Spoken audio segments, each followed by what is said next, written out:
서울 동부구치소 누적 확진자 숫자가 사랑제일교회 관련 감염 규모를 넘어서면서 역대 두 번째로 큰 집단 감염 사례로 기록됐습니다. 어제는 수용자와 직원 600여 명을 대상으로 7차 전수검사를 진행했는데요. 오늘 결과가 나올 예정입니다. 동부구치소에 나가 있는 취재기자 연결합니다. 정현우 기자.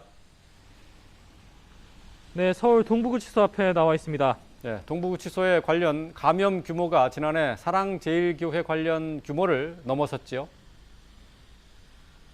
네, 그렇습니다. 어제 방역당국이 발표한 이곳 서울 동부구치소 관련 확진자 숫자는 모두 1,177명입니다. 지난해 있었던 서울 성북구 사랑제일교회 관련 확진자 숫자인 1,173명을 넘어서서 역대 2위 집단 감염 규모로 기록된 건데요. 한편 어제 제가 나와 있는 이곳 서울 동부구치소에서는 7차 전수검사를 직원과 수용자 모두 570여 명을 대상으로 검사를 진행했습니다.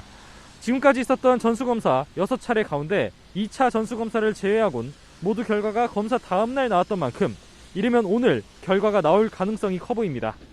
지난 6차 전수검사 때 600여 명이 검사를 받아 70명이 확진된 것처럼 이번에도 두 자릿수 확진이 이어질지가 주목됩니다.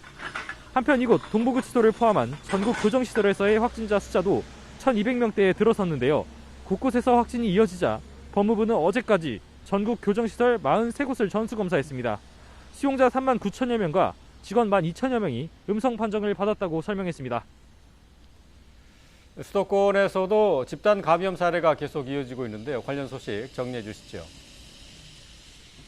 네, 그렇습니다. 전국 코로나19 신규 확진자 숫자 가운데 70%가 수도권에서 나오는 추세는 계속해서 이어지고 있습니다. 어제 0시를 기준으로 서울, 경기, 인천 지역에서만 425명의 신규 확진자 숫자가 나왔는데요. 쇼핑센터나 직장 등 일상생활 공간에서의 감염도 계속해서 이어지고 있습니다. 병원 등 감염 취약시설에서의 감염도 역시 이어지고 있는데요. 우선 서울 구로구 요양시설에서는 환자 7명과 직원 8명, 모두 15명이 추가로 양성 판정을 받아 관련 감염 규모는 225명까지 늘었습니다. 지난 3일 종사자 가운데 첫 확진자가 나온 수원시 병원에선 10명이 추가로 확진됐습니다. 인천에선 같은 집단 감염 사례로 묶인 미추홀구 쇼핑센터와 부평구 요양원에서 확진자가 22명이 확인됐습니다. 그 가운데 쇼핑센터 관련 확진이 8명, 요양원 관련이 14명입니다. 직장 내 감염도 규모를 불리고 있습니다.